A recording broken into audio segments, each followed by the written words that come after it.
Yo, Kpaceguy here, what's going on YouTube? Welcome back to the channel, and as you see here, it has finally arrived, the Marantz AV7705. So we're going to waste no time, we're going to pop this box open, take a look at what's inside, and we'll go from there. Stay tuned, guys. Ah, here we go again.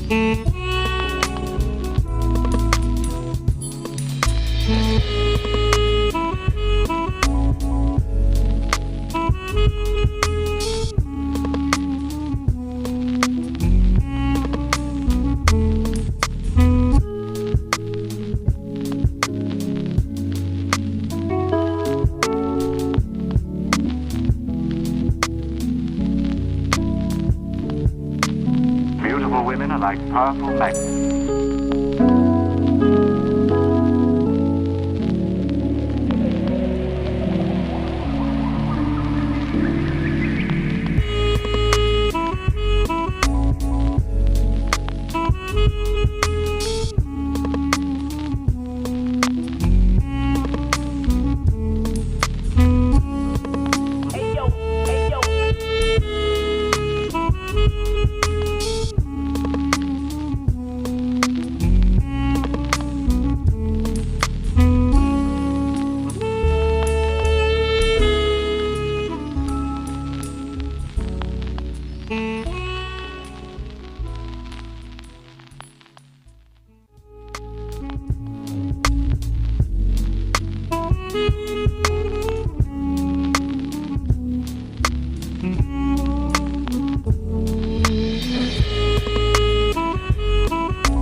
Beautiful women are like powerful magnets.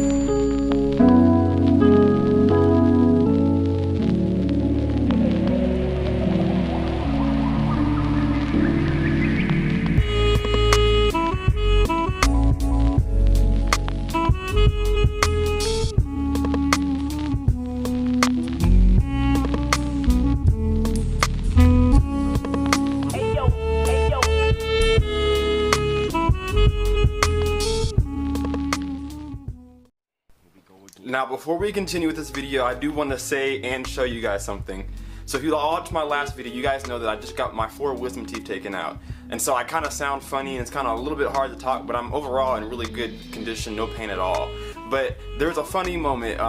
When I had woken up straight from surgery, I had recorded a YouTube video that I didn't know that I recorded. And it's hilarious. Now there is a tad bit of blood. I did have the little gauze packs in my mouth, so you can see just a little bit of blood. So if you don't like blood, don't watch it, but it's so minimal. But I made a hilarious video for you guys that I never posted. I want you guys to see it real quick. Guy here. So I just got my oral surgery done. And it's fine. You kinda see I got a lot of toilet paper in my mouth. I'm swollen. But it's over with, so I'm going to my mom's house to take care of me. She doesn't want me to be alone. But I wanted to give you guys an update video on my condition. I'm probably going to regret putting this video up because I know that I look and sound stupid. But when I watch this video back, I'm probably going to regret uploading this. But I wanted to get another video out for you guys that you knew that I'm okay. So I'm at my mom's house, who lives maybe 20 minutes away from me. I'm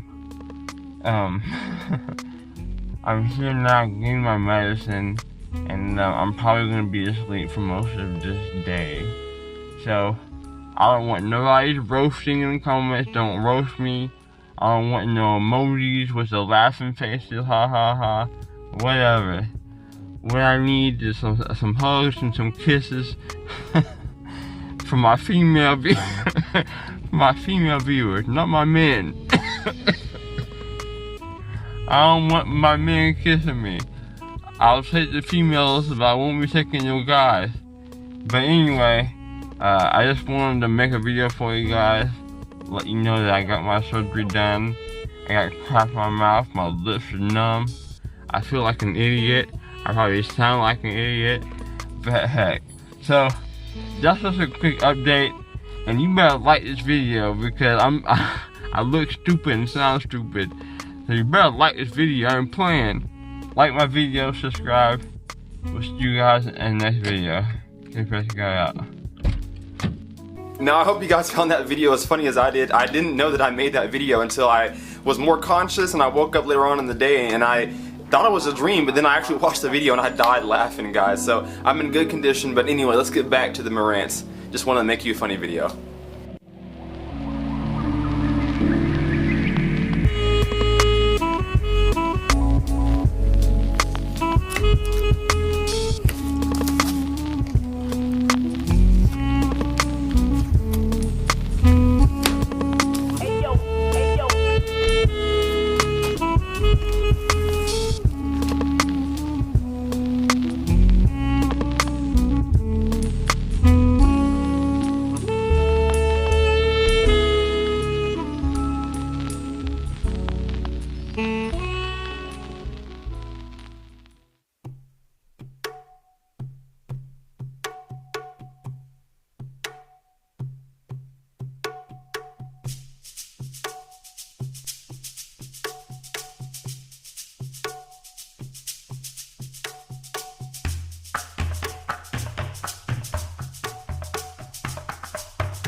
Marantz is known for their minimalistic look. Some people don't like the small little screen on the front here. Some people prefer the bigger screen that most, if not all, AV receivers have, AV processors have.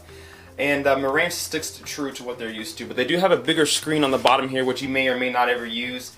I won't personally ever use any of these buttons here because I'll use them all on the remote, but you do have a bigger screen if you need to see more. But of course you have your symmetrical knobs here. This is going to be your input selector, so you're switching from, you know, HDMI 1 to HDMI 2, or anything you want to switch, you'll use that. You have your volume up and down on the right side here, and of course this is your IR blaster here so that it can communicate with the remote. But I'm going to be using my Logitech Harmony Ultimate Home remote with this, and I can't wait to see how it works and what it can do. So this receiver is full of every feature-rich package that you could possibly have right now. It has built-in HEOS. It has Amazon Alexa compatibility, IMAX, which I'm super happy to get my hands on, IMAX Enhanced, DTS:X, World 3D. That's going to be really cool to talk about as well. And then of course Dolby Atmos. And it has high-res audio, Bluetooth, everything you could think of. This thing can do it. It's running the Odyssey Multi-EQ XT32, so it's going to be the top of the line EQ wizard that I can possibly have right now. I don't have any kind of software like that, so I'm going to rely heavily on my ear and on my processor to get my connections correct and get my sound sounding as good as it can. So It's really minimalistic. We'll flip it over on the back and take a look on the back side and see what it has there. So there's a lot to talk about on the back side of this Marantz, but don't be alarmed. I'm going to break it down for you guys because it's not as much as you think it is, because you're not going to use as much as it has. So of course on the top row there you do have all your HDMIs. You do have 7 different HDMI inputs, and then you have your zone 1, 2, and 3, and number 1 being the ARC for audio return channel. Of course you have your legacy inputs. If you're still using anything that takes RCAs or composites, you do have your color-coded RCA terminals there. Down here is what really I'm going to be utilizing. So this is going to be your 7-channel in, and then your unbalanced pre-outs here. And this is what I'm going to be using for my monolith to connect between the two. So this is going to have my front, center, surround back, height 1 and height 2, as well as my zones. I'm not going to be using any of these over here because I'm not going to need any of it. That's just my legacy stuff. I'm going to use a Blu-ray player that only uses RCAs, or maybe if I'm going to use my vinyl player. Other than that, I'm only going to be using this section here, and that's going to be my pre-out so that I can communicate with my monolith what I'm processing on my pre-processor. So at the bottom there, you may see a lot of different connections that you may or may not be familiar with. This is your XLR balance inputs and outputs. That's where you will control that. Now my monolith accepts inputs of XLR inputs. These are my outputs here. So what I can do is hook up directly some XLR cords from my AV processor to my monolith, and I may try that because a lot of people have been wondering, is it a better sound connection, is it a better connection overall if I run XLRs versus RCAs? So I've never been able to answer that question because I've never had the opportunity to test it. But now, since my Marantz fully accepts XLR inputs and outputs, and so does my monolith, we're definitely going to check that out and let you guys know what I discover. So guys, this is going to be a quick little video. Just want to go through an overview of the Marantz. Alright guys, if you didn't see it already, this is the Marantz AV7705. Now this is not a receiver, this is a preamp processor, or pre-pro, whatever you want to call it. It's an AV pre-tuner. And what this allows me to do is use my external amplification to its best of its abilities. So the difference between an AV receiver and an AV pre-processor is that there is no amps inside this unit at all. And it just processes all your signals, that's video and audio, and then sends it externally to another source. So in this example, I have my Monolith 7 with me, and I'll be using that to power my speakers. This will just process all of the sound and audio and video, all that good stuff, and send it to my monolith and my television. So why get this over an AV receiver? Well, for me, I wasn't using the amplification in my AV receiver because it wasn't sufficient enough for the speakers that I have. And so since I have my Monolith 7 external amplifier, I just don't need an AV receiver. Now it does exactly the same thing as an AV processor, or excuse me, as an AV receiver does, just without the amplification. And you're probably wondering, hey, if you have a Monolith 7 but you have 11 speakers, then how are you going to power those other 4? Well, I'm actually looking to get another external amplification, whether it be another monolith, a 2 or 4 or 5, or if I get another Emotiva. Not sure what I'm going to do yet, but I know I'm going to get some more amplification for just the Atmos speakers themselves. But for now, we're going to be running a clean 7.2 channel system off the AV Pro processor right here. So guys, we're not going to do too much in this video right now. Just want to give you guys an overview about it. Look for more videos really soon in the future, because what we're going to do with this is we're going to show you guys how to set it up using Odyssey, how to set up an AV pre-processor versus a AV receiver. We're going to show you guys how to run Odyssey, how IMAX Enhanced works, good things like that. So make sure you're subscribed, because we're going to have a lot of fun with this pre-tuner. I'm super excited to get it plugged up. We're going to compare it to Yamaha and how I think it sounds versus the Yamaha, things like that, guys. So I really appreciate you guys watching. Make sure you smack that like button, because like buttons make a difference on all of our YouTube channels. If you like us and like our content, make sure you hit that like button to let us know, because it really helps the channel grow. And leave a comment down below as well to let us know what you guys like, don't like, and what you want to see next. And make sure you're subscribed to see more videos so that you're tuned in. And we'll see you soon, guys. Kpaceguy out.